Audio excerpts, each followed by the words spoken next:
넘어질까 조심합시다라는 제목으로 담임 목사님 나오셔서 말씀하실 때 큰 은혜 받으시기 바랍니다. 할렐루야. 예, 감사합니다. 우리 경상도 말로 인사 한번 서로 나누시죠. 특히 안동말로 한번 인사하면 좋겠습니다. 넘어지니더 조심하시소. 이렇게.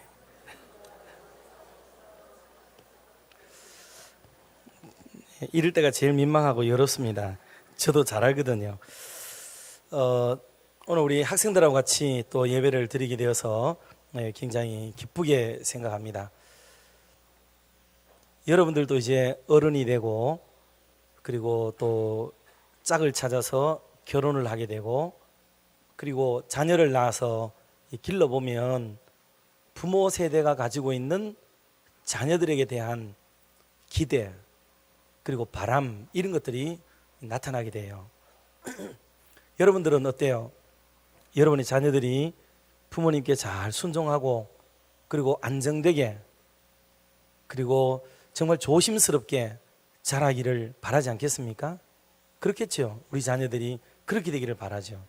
교회 가라 그러면 다른 데로 안 세고 교회만 가기를 바라고, 학교 가라 그러면 학교만 딱 가고, 마치면은 바로 집으로 오면은 안심이 돼요. 그렇지 않으면 들어오기 전까지 부모님은 이리 뒤척 저리 뒤척 다른 걸 하다가도 깜빡깜빡, 아이고 애가 들어왔나, 우리 애가 오늘 왜 이렇게 늦지, 이런 불안한 마음이 이렇게 확 들어와요. 그 사람은 굉장히 빨리 늙어가게 되는데, 정상적으로 그냥 이렇게 생리 현상을 가지고 먹고 마시고 이렇게 해서 늙는 것은요, 그게 오래 가요, 오래. 그런데 빨리 늙는 게 뭐냐면, 이렇게 걱정하고 염려하고 근심하고 막 이렇게 시름시름 하게 되는 이런 일들이 빨리 늙게 만드는 거예요. 아직은 여러분들에게는 피부로 안 와닿을 일이겠지만 어른들은 그렇게 빨리 늙어가요. 그래서 옛날부터 효자들은 부모님의 그 새치, 또 이게 흰머리, 이런 걸 보면 막 가슴이 미어진대요. 내가 얼마나 속을 많이 썩였으면 부모님이 이렇게 되셨는가 하는 그런 마음을 갖게 된답니다. 그래서 효를 다하는 그런 모습도 보이는데, 오늘 저도 우리 교회 여러 장로님들과 또 우리 어르신들, 나이 많은 우리 할머니 권사님들과 같은 마음으로 우리 다음 세대들, 여러분들이 정말 이 시대 속에 조심스럽게 자라났으면 좋겠어요. 넘어질까 조심하라는 말씀처럼 여러분들이 진짜 하나님의 교회를 가깝게 여기고 사랑하고 순종하고 믿음 안에서 자라나는 그런 사람 되기를 바라고, 지난번 세대 통합 때도 말씀드렸지만 정말 여러분들이 정품으로 잘 자라나기를 바라요. 이제 가을철이 되면은 집집마다 가수도 추수하고 농작물들 거둬들일 텐데, 가보면 전부 탄저들고 기스나고 와서 뭐 빼먹고 떨어지고 썩고 막 이렇게 되면 그 마음에 이렇게 막 속이 상하게 되거든요. 지금 교회도 가면은 성류가 열어 있습니다. 진짜 많이 열어가 기대를 했었는데, 이번에 총회 다녀오고 한 주간 다녀오고 난 뒤에 떡 보니까 아이고 세상에 얼마나 많이 썩어 있는지요. 마음이 막 아프더라고요. 그래서 우리 여전사님 보고 이거 얼른 남은 거라도 추수해가지고 얼른 교인들이라도 오면 드리고 이래 하지요. 그랬더니 아이고 목사님 어차피 그 힘드니까 차라리 관상용으로 많은 분들이 보시도록 하고, 지나가다가 마음에 땡기면 따잡수시도록 그렇게 하는 게 안 낫겠습니까? 이러더라고요. 알았다, 원래 그래 합시다, 이제 그렇게 얘기했어요. 그런데 썩은 게 이렇게 있으면 마음이 막 괴로운 거예요. 그리고 따놓고도 열매를 너무 다른 사람이 가질까 할까 싶어 욕심스러운 마음으로 일찍 따놓으면 이게 일찍 익지를 않아 가지고 먹기가 또 불편하게 되고, 너무 오래 놔두면은 이와 같이 또 상하게 되고, 이번에 비가로 인해서 또 이렇게 되니까 마음이 막 힘든 거예요. 이게 별거 아니지만은 우리 울타리 안에서 자라나는 하나의 나무인데 귀한 열매를 맺으면 얼마나 좋을까 하는 생각을 갖습니다. 그렇다면 이런 석류나무 하나도 우리가 바라볼 때에 저렇게 예쁘고 사랑스럽게 탐스럽게 그리고 유익하게 기쁨을 주면서 자라기를 바라는 마음이 있다면, 오늘 여기 있는 여러분들이야 말할 것도 없죠. 여러분들은 얼마나 값지고 귀한 사람들이겠어요. 오늘 하나님이 여러분을 보실 때에 정말 마음껏 축복하시고, 우리 장로님들 또 우리 권사님들, 많은 집사님들, 연세 많은 어르신들이 여러분을 마음껏 축복하는 은혜가 가득하기를 주의 이름으로 축원합니다. 그래서 진짜 세상이 힘들어요. 지금 어려운 세상을 우리가 살고 있거든요. 그래서 여러분들이 조심조심 그렇게 해서 생을 살았으면 참 좋겠다. 너무 불안한 거예요. 그래서 어른 세대는 여러분들을 바라보면서 좌불안석이에요. 왜냐하면 여러분을 못 믿어서 그런 게 아니에요. 지금 여러분들 앞에 다가온 이 시대가 너무나도 중압감이 있고, 그리고 말로 형언할 수 없는 고난의 시기, 고통의 시기, 험난한 시기를 이제 여러분이 살게 되기 때문에 고통스러운 거예요. 그래서 많은 분들이 염려하고 있으니까 여러분들은 이런 시대를 또 이겨내고 극복하고 믿음 안에서 굳게 서는 믿음의 장부들이 다 되시기를 한 번 더 주의 이름으로 축복합니다. 영어로 역사를 가리켜서 뭐라고 그러죠? 히스토리라고 그러죠. 히스토리. 학설이 있습니다만은 히스토리라는 단어를 쪼개었어요. 어떤 두 단어의 합성어라 이렇게 봤어요. 그래서 어떤 분들은 뭐라고 봤다 그랬죠? His story, 그의 이야기다, 그분의 이야기다, 이렇게 역사란 그분의 이야기를 써놓은 것이다, 이렇게도 해석을 하는 분이 있고, 또 어떤 분들은 다르게도 봤어요. High story라고 봤어요. High story, 높은 이야기다, 높은 데 있는 이야기다, 그렇게 설명을 하는 분도 있어요. 여러분들 생각에는 이 땅에서 가장 높은 분, 그리고 가장 우리가 말할 수 있는 그분이라고 말할 수 있는 역사 속의 그분이 누구겠어요? 당연히 예수 그리스도시죠. 주님이십니다. 어떻게 알 수 있느냐? 여러분들 정도 되면은 다 우리 학교에서 배웠겠지만은, 여러분 기원 전, 기원 후를 나누는 기준이 뭐였나요? 기원 전은 뭐라고 불러요? BC라고 그러죠. BC의 이니셜이 뭡니까? BC는 비포 크리스트죠.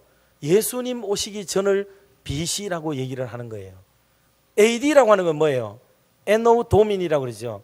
이거는 주님 오신 이후라는 뜻이죠. 그러니까 예수님을 태어난 해를 제로로 만들어서 거기를 원년으로 보고 예수님을 기점으로 기원 전, 기원 후라고 말한 게, 그게 AD와 BC의 그 초점이 되는 거예요. 그래서 역사라고 하는 것은 바로 예수님의 이야기, 높은 이야기, 그렇게 우리가 얘기를 함에도 전혀 지장이 없는 말이고, 이거는 일설 세상 속에 다 통하는 얘기입니다. 왜냐하면 대한민국은 단군 시조를 두고 있기 때문에 단기 얼마, 그 다음에 또 불교인들은 불기 얼마 고집스럽게 그렇게 말을 해요. 다 하는데, 이 서기라고 말하는, 소위 말하는 이게 일종의 전 세계가 지금 공통으로 쓰고 있는 이 기원이라는 개념의 말은 예수님을 기점으로 쓰여진 말이다 하는 것을 우리가 상식으로 알면 도움이 되겠죠. 이게 바로 역사예요.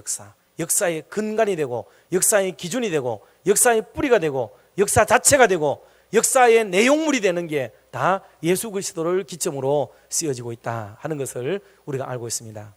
어느 날 역사 시간에 선생님이 아이에게 물었어요. 애들에게, 야, 역사가 뭐냐?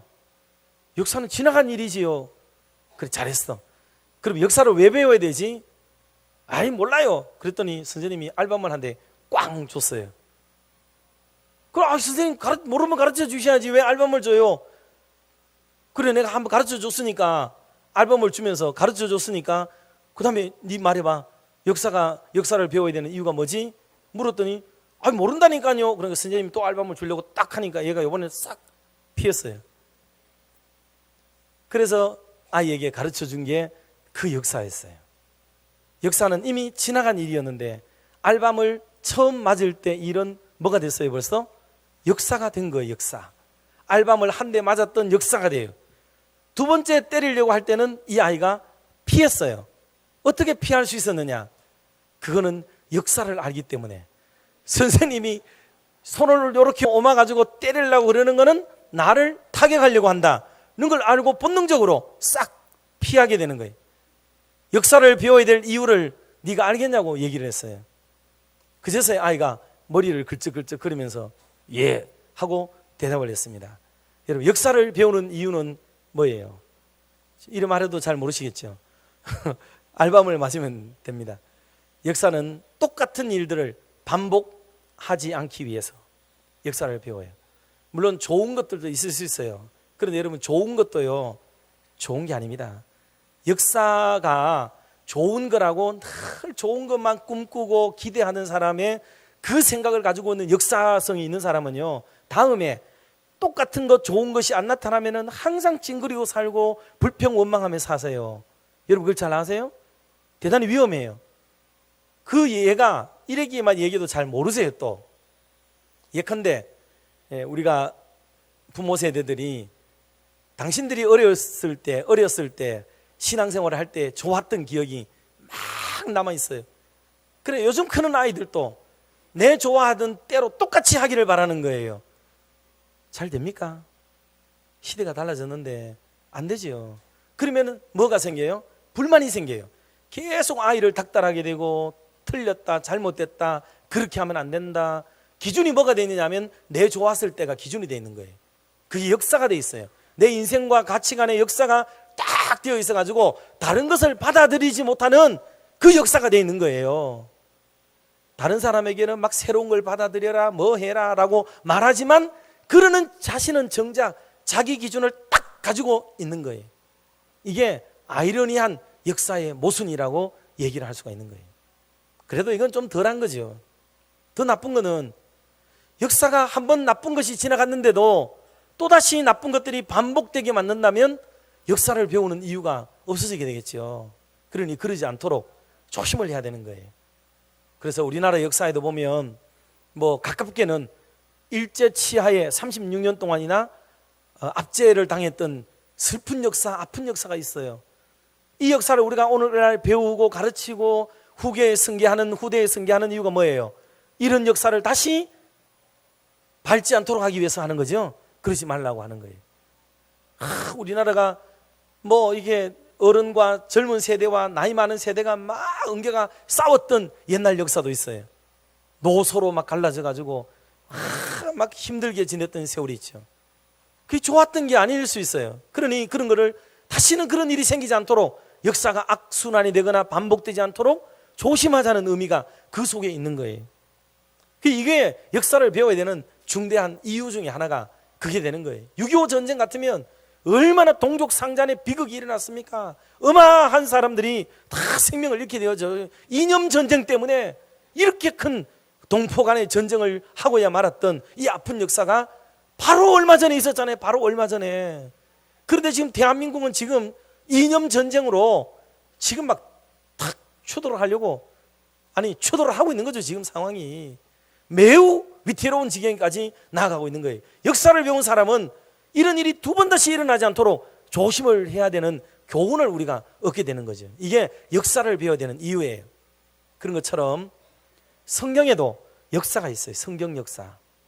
하나님이 세상을 만드시고 온 모든 것들을 좋은 것들을 사람에게 주었는데 첫 사람 아담과 하와가 꾀를 내고 뱀의 유혹에 넘어감으로 그 아픈 일을 저지르고 말았어요. 그것으로 인해서 죄가 세상에 들어오게 되고 사람이 꾀를 내게 되고 그것이 원죄가 되어서 또 다른 죄를 파생시키고 계속 일으키게 되는 원흉이 되게 되는 그런 본질적 죄를 짓게 되어져 버리는 일들이 일어났습니다.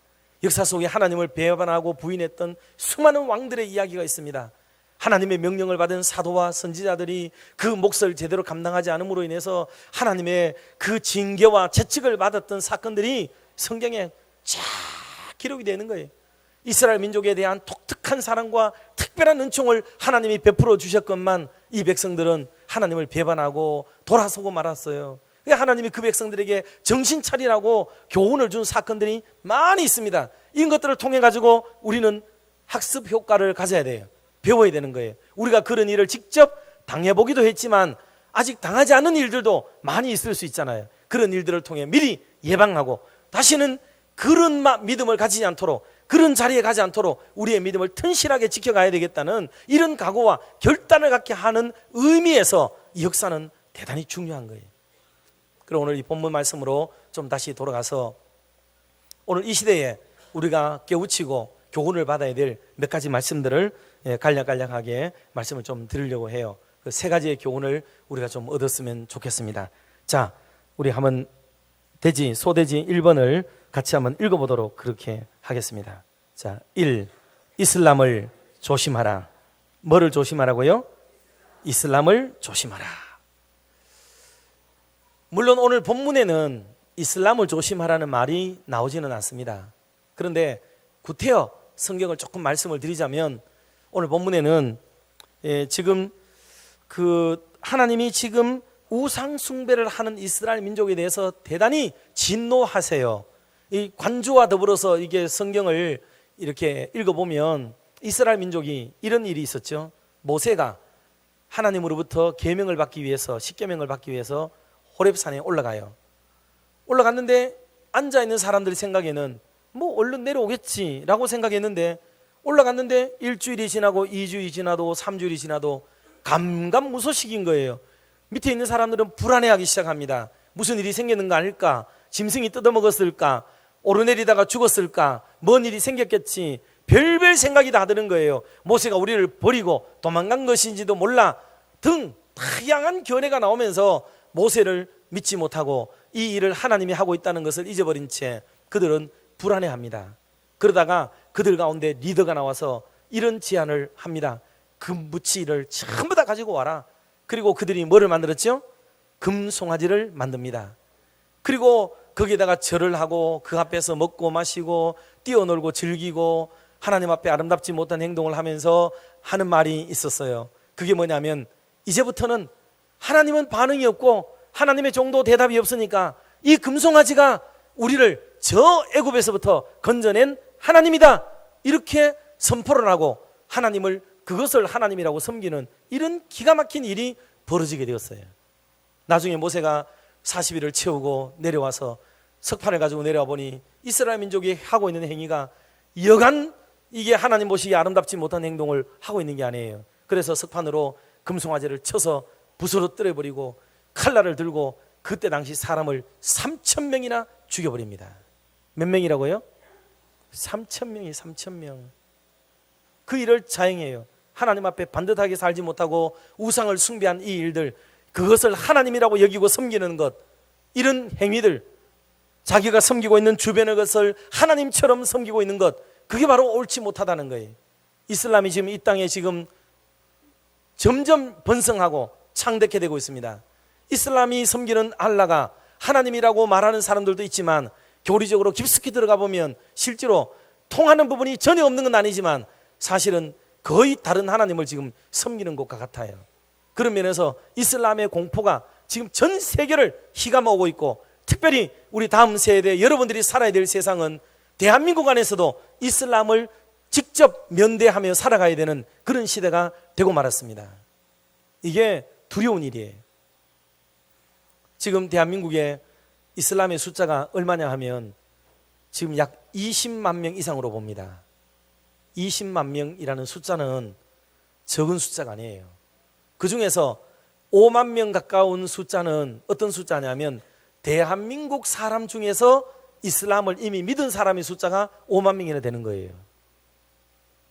지금 전국에 모스크라고 하는 성원이라고 말하는 이슬람의 교회, 이슬람의 교회가 몇 개나 있느냐 하면 200개 이상이 됩니다. 200개 이상. 대구에도 비산동에 가면은 큰 거 하나가 있어요. 그런데 그것으로 넘쳐나서 지금 북부정류장 근처에 또다시 큰 모스크를 지금 하나 지을 모든 준비를 갖추고 아마 진행하고 있는 것으로 그렇게 제가 들었습니다. 그만큼 지금 대구에도 지금 외국인들이 많고 특별히 이슬람권에서 넘어온 사람들이 많아요. 특별히 지금 인도네시아를 비롯해서 파키스탄 이쪽 지역엔 거의 이슬람 국가예요. 이쪽에서 온 사람들의 무리가 상당히 많고 있습니다. 여러분들 이제 우리 학생들 청년들은 가만히 보면 알겠지만은 우리 칠곡 사거리에 가서 여러분이 1시간만 이렇게 있어봐요. 그러면 외국 사람들이 꽤 많이 지나갑니다. 왔다리 갔다리 하면서 지나가요. 원어민 선생님들도 있고 일하는 사람들도 있고 그래요. 외국 사람 만나면 좀 어때요? 되게 말 좀 걸어보고 싶거나 아마 이런 마음도 있어요. 여러분들 좀 좋게 보이지 않나요? 기분 나쁠 정도로 쟤보다도 잘생기고 키도 크고 사람들이 호리호리하고 미끈하게 잘생겼어요. 그래서 대한민국 여자들이 이 남자들인데 쏙쏙 넘어가기 시작하는데 사랑을 주고받고 그렇게 결혼을 하고 그래요. 그래 나중에 시큰 결혼해가지고 가정을 이루고 우리나라 가정에서 가보니까 거기 가보니까 이 자기가 부인이라고 여겼는데 가보니까 거기에 원 부인님께서 거기 계시는 거예요. 거기는 서드도 계십니다. 자기는 겨우 세컨에 불과했어요. 이 사람들은 4명까지 아내를 가지게 될 수가 있습니다. 원한다면은 1번 첫 번째 아내를 버려버리고 다시 5번째 아내를 얻어둬도 됩니다. 항상 4명만 유지하면 율법에 지나치지 않기 때문에 계속 그런 일이 벌어지는 거예요.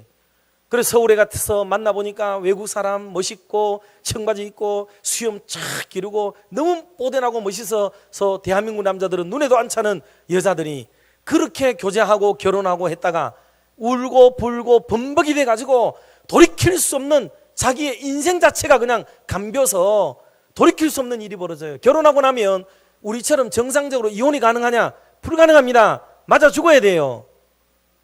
맞아 죽습니다. 그 정도로 불명예스럽게 되고 평생 노예에 불과한 과정을 하면은 거의 노예에 불과한 삶을 살아야만 늘 그런 비참한 지경까지 놓이게 될 정도로 그 인권이 유린되고 착취되는 그런 시대가 이게 바로 이슬람 시대예요. 이슬람. 이게 지금 코앞에 와 있습니다. 코앞에. 우리나라 할랄 문화를 비롯해서 엄청나게 들어왔습니다. 이게 그래서 여러분 시대에 가장 고달픈 문제 중에 하나는 이슬람 문제, 이슬람 문제. 여러분 이것에 대해서 현혹되거나 넘어가 버리면 큰일 납니다. 옛날에는 어떤 사람이 넘어간지 아세요? 옛날에 길 가다가 보면 양복 쫙 빼입고 웃도리는 안 입고 하얀 넥타이 메고 머리 약간 노리끼리 하고 키가 훤칠하고 잘생긴 눈이 푹 들어갔고 말이죠.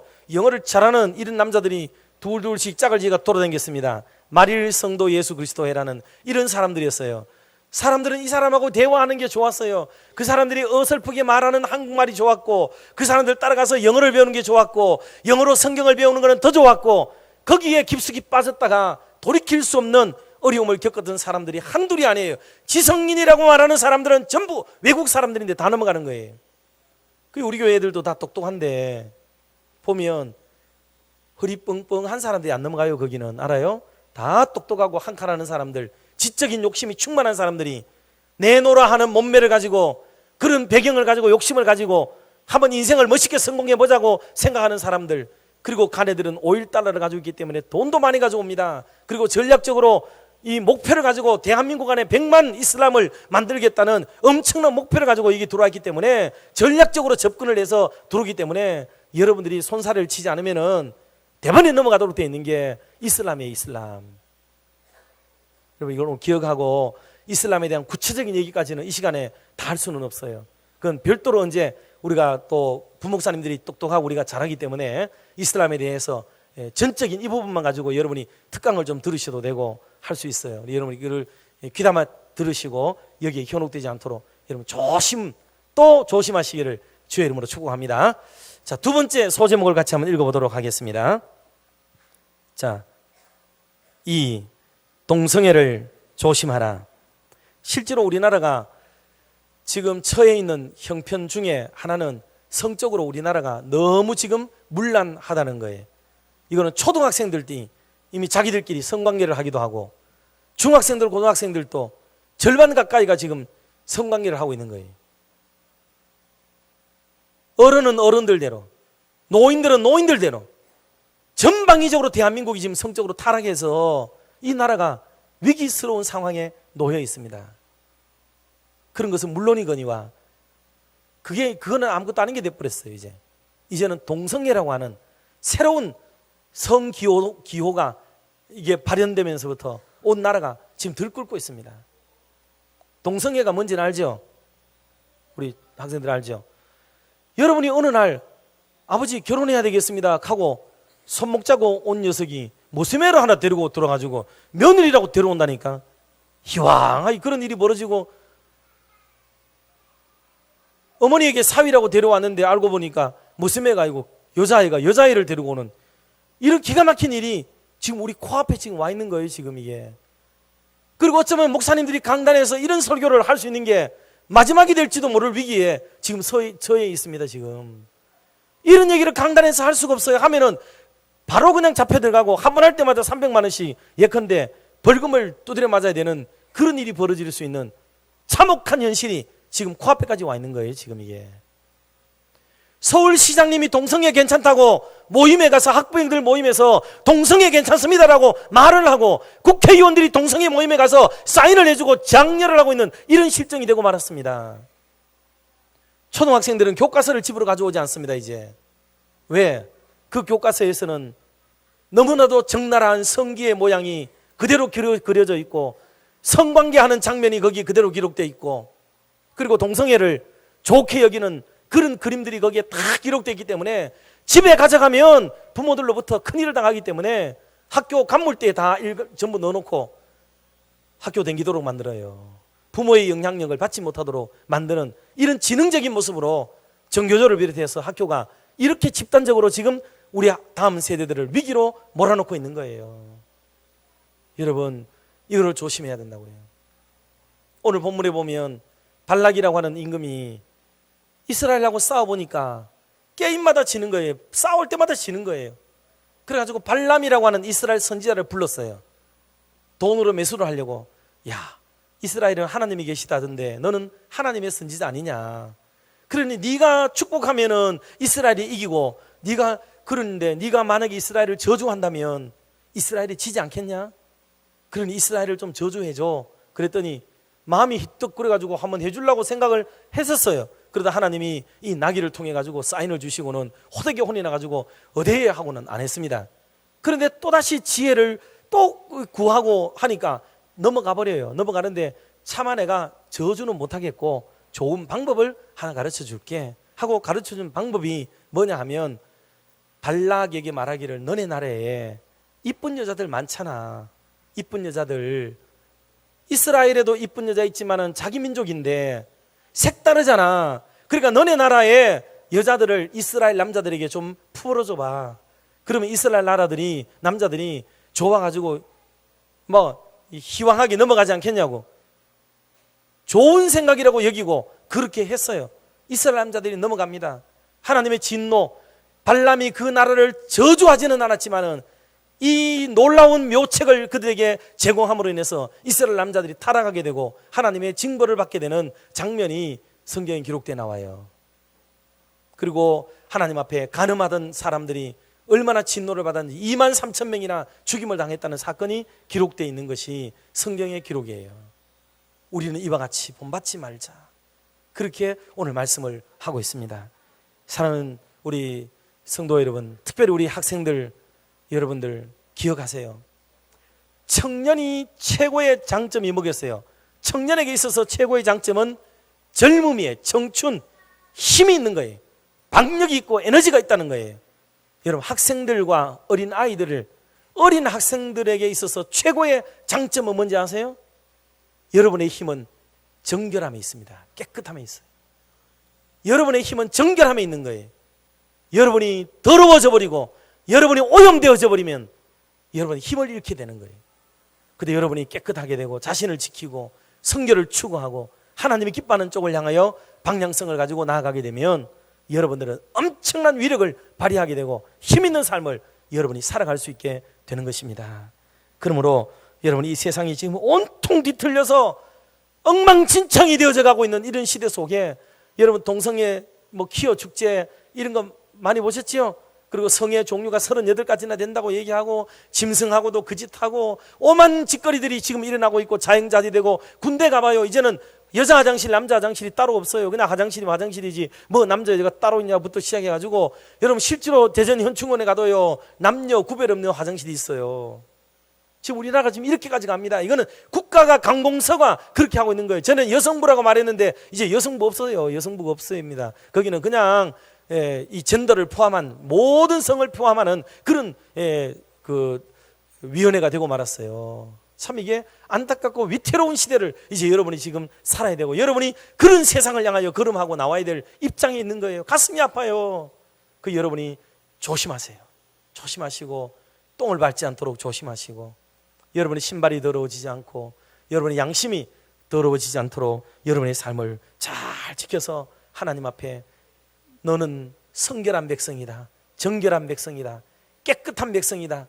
내가 거룩하니 너희도 거룩하라 하는 이 거룩한 말씀 앞에 부합한 멋있는 삶을 살아가는 우리 학생들 되시기를 주의 이름으로 축복합니다.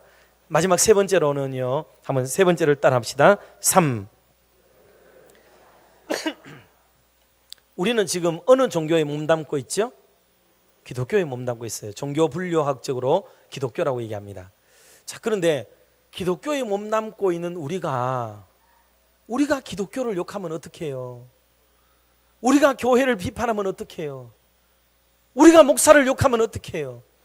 우리가 장로를 비판하면 어떡하고, 우리가 교인을 욕하면 어떡하냐고요? 우리가 우리끼리 싸우면 어떡하냐고요? 우리가 싸워야 될 적들이 지금 이 속에 얼마나 나래비 서 있는데, 오늘 우리 교회가 전부 다 들여다보면 저끼리 싸우고 난리예요. 지금 옳다고, 저거는 틀렸다고, 저게 그러다고 그러고 있습니다. 지금 여러분, 그렇게 하면 안 되는 거예요. 비록 그런 일이 있어서 악을 청소하는 마음을 가지고, 공의를 세우는 마음을 가지고, 그것 자체가 나쁜 건 아니에요. 그렇지만 여러분, 하나님은 오늘도 살아 계시는 줄 믿으시기를 바랍니다.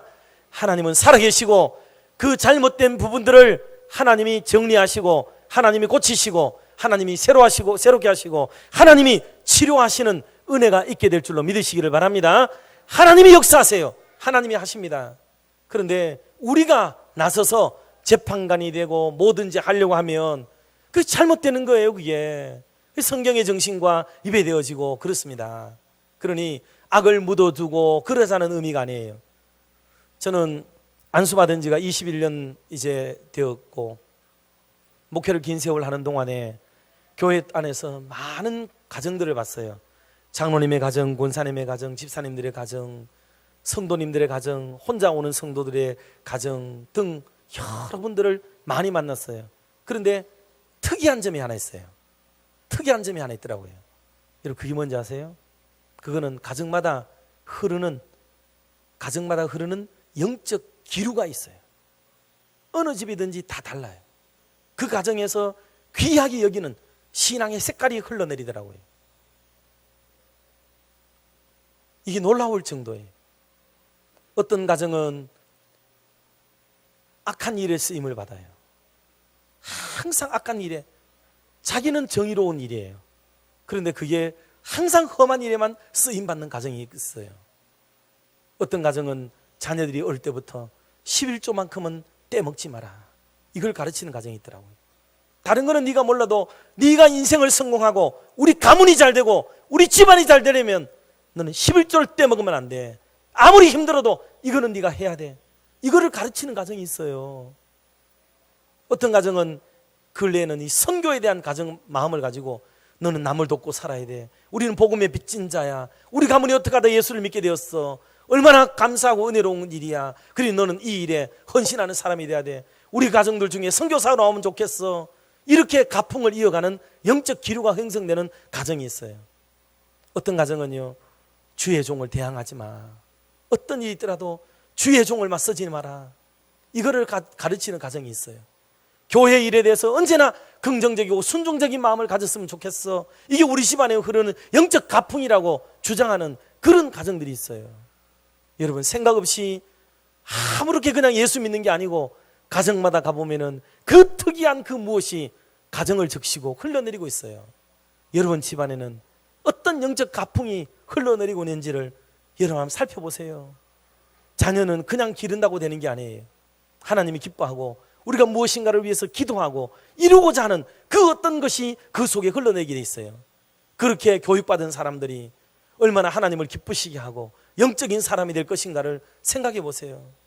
여러분들도 여러분 집안을 이제 지켜야 돼요. 부모님이 여러분들 앞에서 교회를 비판하고 또 목사와 장로와 교인들에 대한 험담을 하거든, 엄마, 아버지, 우리 집안에서는 좀 이런 얘기 좀 하지 마세요. 이런 얘기를 할 수 있는 그런 자녀들이 되어야 합니다.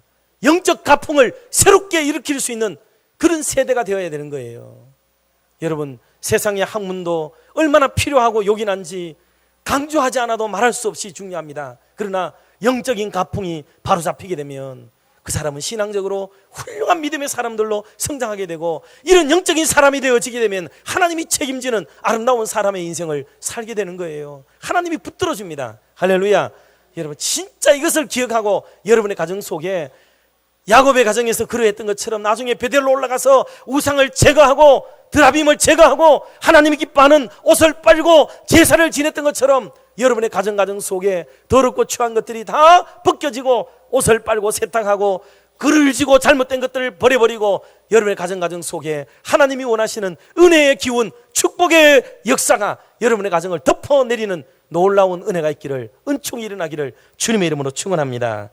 그래서 오늘 이 시대가 교회를 향하여 맹공을 쏟아붓고 있습니다. 목사를 향하여 비토의 화살을 쏟아붓고 있고 장로를 끌어내지 못하여 안달이 나 있고, 오늘 시대는 교회를 무너뜨려야 되겠다는 역사적인 사명감을 가진 사람들로 가득 차 있는 게 이 시대란 말이에요. 그런데 오늘 한국교회 천만의 성도들이 똘똘 뭉쳐 우리 교회를 우리가 지키지 않으면 이 교회가 어떻게 되겠냐고요. 다음 세대가 있겠냐고요. 사람의 숫자로 말하는 게 아니에요. 교회 앞에, 복음 앞에 생명을 내던질 수 있는 믿음의 사람들이 바로 우리 교회 안에서, 바로 우리 여러분 학생들 가운데서 정말 멋있는 믿음의 정사들, 십자가의 군병들이 일어나기를 주님의 이름으로 축원합니다. 그래서 정말 하나님이 이 마지막 시기에 대해 찾으시는 아름답고 존귀한 사람들이 돼야 돼요. 끝으로 고라당의 본문에 고라당 얘기가 나와요. 모세와 고라당이 원래 제사장 집안이에요. 레위 지파 제사장 집안이에요. 그러다 보니까 하나님이 모세만 높이고 모세 이러니까 모세가 하는 말마다 싫어했어요. 우리도 제사장인데 하고 대들었어요. 땅이 갈라져서 고라당의 대표들 250명이 몽땅 그 속에 싹 쓰러져 버리고 맙니다. 연병이 돌아서 4,300명인가 4,700명이 다 죽임을 당하게 되는 비참한 결과를 맞이하게 되는 일이 벌어지게 되었어요. 여러분, 우리가 해야 될 선까지만 하는 게 좋아요. 나머지는 하나님이 손보시고 하나님이 다 처리하십니다. 그러므로 우리는 오늘 이 시간 이후부터 정말 이 마지막 시대에 하나님이 원하시고 기뻐하시는 아름다운 길을 각오하고 걸어가며 이곳에 있는 이 어린 영혼들을 위해서 축복하고 기도해 주셔서 우리 중에서 시대를 빛내고 하나님 마음에 쏙 드는 멋있는 인물들을 많이 배출해내는 은혜로운 교회가 되기를 주의 이름으로 축복합니다. 기도하겠습니다. 하나님 아버지,